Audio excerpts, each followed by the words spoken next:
This whole part of my life, I always like to let people know right off the bat. Folks wonder, and it's a fair question, how did you become homeless in the first place? Was it drugs? No. Was it alcohol? No. There's something more lethal or just as lethal as both of them. It's called life. Life happens. As a young guy of 23 years old, I had a chance to go to work for one of the top young heart surgeons in the world. We had met while we were both in the military. I was a U.S. Navy hospital corpsman.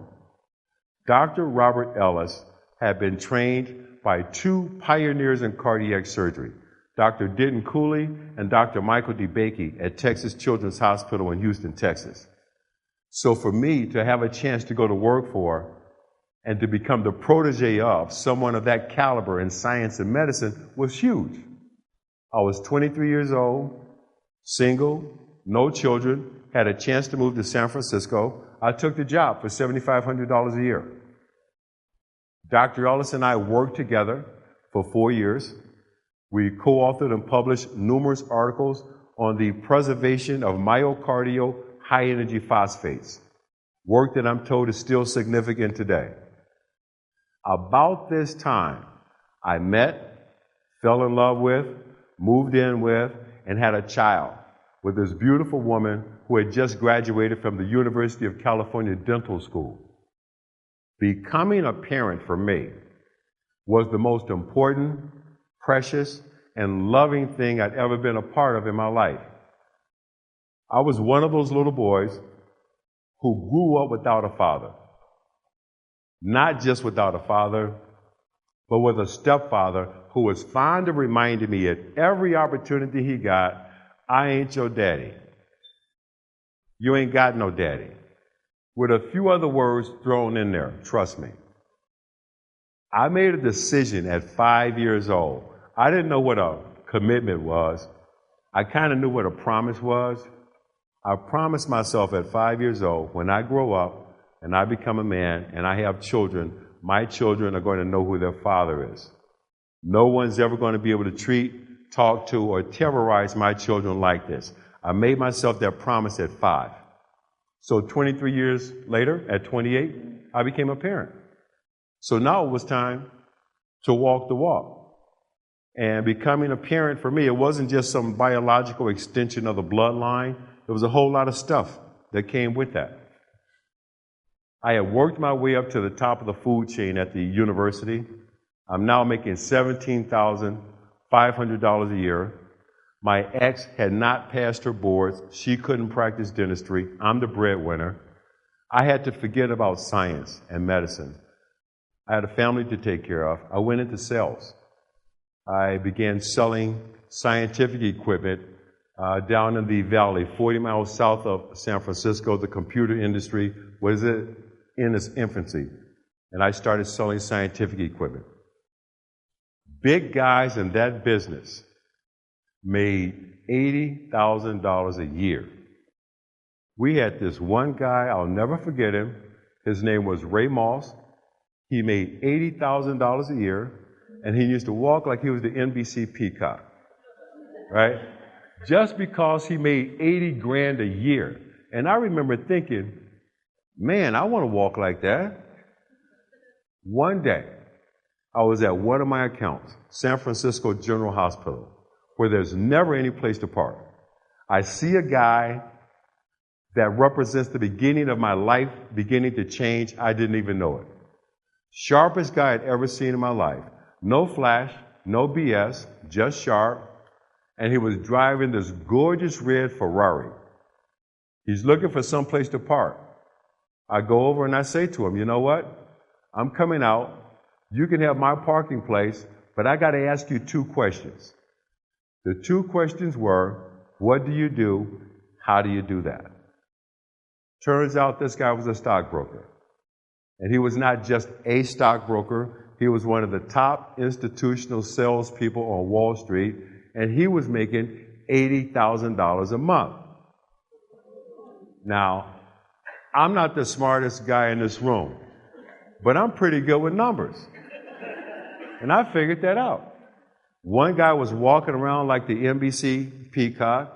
The other guy was rolling like a rock star. I knew what I wanted to do. So I started spending a lot of time with this guy in his office in downtown San Francisco when I was supposed to be 40 miles away selling scientific equipment down in the valley. A couple of things happened. His firm did not offer a training program for young guys like me who wanted to be in the business. So he introduced me to friends of his who ran branch offices for companies like Merrill Lynch, Dean Witter, Payne Weber, Killer Peabody. E.F. Hutton was still in business. And I started interviewing. And I also started hearing the word no more than I ever heard in my life. No, no, no. The other thing that began to happen was I began to accumulate a serious amount of parking tickets. Double parking, illegal parking, late to feed a meter. I remember I heard a couple of other words from my ex. I think I remember them also. They were delusional and unrealistic. She had a point. Major Wall Street firms have begun to require an MBA just to get in their training program. I had never gone to college. Did not mean I wasn't smart. Didn't mean I wasn't bright. I just didn't have a college degree. I was the only applicant that could say I've co-authored and published numerous scientific articles in major scientific journals. I had a sterling recommendation from one of the top young heart surgeons in the world, but I could not get in. I interviewed for a year. And I've been asked many, many times, why do you think it took you a year just to get an opportunity to be in a training program? Was it racism? My answer is no. Absolutely not. Was not racism. There's another ism called placism. Think about it. I had never gone to college, did not come from a politically connected family, had no money of my own to invest. Who's going to do business with you?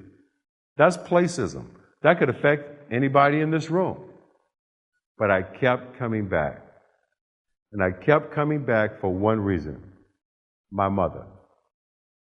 I had one of those old-fashioned mothers who taught me, and I believed from the very beginning that I could do or be anything I wanted to do or be. I believed it. I made up my mind early, my first ambition in life, I wanted to be Miles Davis. Hey, she said anything I wanted to do or be, I wanted to be Miles. I studied trumpet for 9 years. I got pretty good at it. And understand me, I did not want to be a jazz artist. I did not want to be a jazz musician. I wanted to be Miles Davis. My mama had finally heard enough of this I'm going to be Miles Davis stuff. We sat down one day and we had what I will always remember as the talk. And she explains to me, she says, baby, you know what?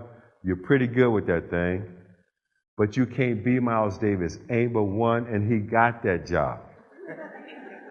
And when your mama put it to you like that, you got to feel that.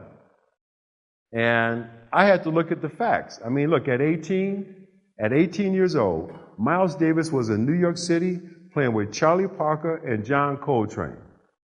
At the same age, I was playing with some boys named Pookie and Ray Ray.